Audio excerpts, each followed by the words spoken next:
नोएडा में जो केस हुआ है ये सही में बहुत खौफनाक है। आप भी जान के हैरान हो जाओगे।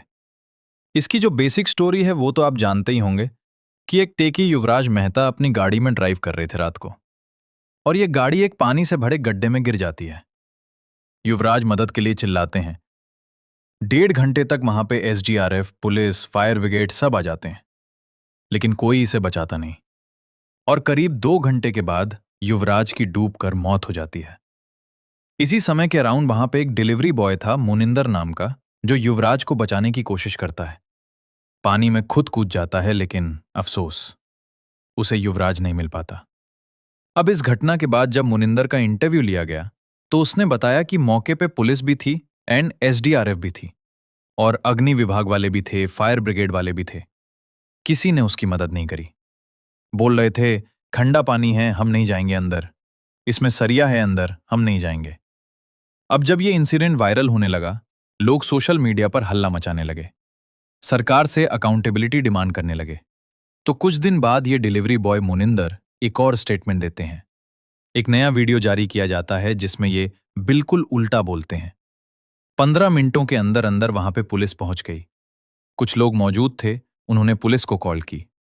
15 मिनट के अंदर पुलिस पहुंचने के बाद कुछ देर बाद ही एसडीआरएफ, एनडीआरएफ, फायर ब्रिगेड सभी समय पर पहुंच चुके थे।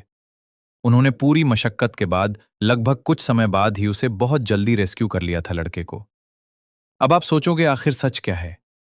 मुनिन से जब एक और बार फिर पूछा गया तो उसने फाइनली हिम्मत जुटाकर हिंदुस्तान टाइम्स को सारा सच बता दिया।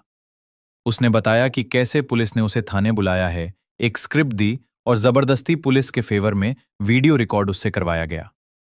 पुलिस ने उसे 4 और 1/2 घंटे तक पार्क में बिठाकर रखा था और धमकाते हुए कहा था, 510 दिन के लिए गायब हो जा। केस तो 2-3 दिन में मीडिया से हट ही जाएगा, लेकिन तू तो यहीं रहता है। सोच के देखो दोस्तों, सरकार एक तो कितनी निकम्मी है कि बेसिक फैसिलिटीज तक सिटीजन्स को नहीं प्रोवाइड कर पा रही है, और दूसरा जब सच सामने आता है तो गुंडों की तरह बिहेव करते हैं सच को दबाने के लिए। मैं आपको बता दूं, जिस सड़क पर युवराज ड्राइव कर रहे थे उस सड़क का डिजाइन देखो। ऐसे 90 डिग्री के एंगल पर कहीं किसी डेवलप कंट्री में आपको कोई सड़क नहीं दिखेगी।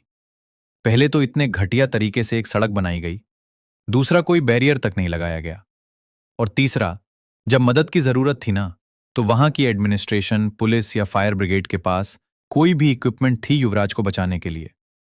लेकिन जानते हो ये गड्ढा कहां से आया? इस जगह पर एक्चुअली में एक मॉल बनना था। बेसमेंट के लिए गड्ढा खोदा गया था, लेकिन 2021 से इस प्रोजेक्ट को अबेंडन कर दिया गया था।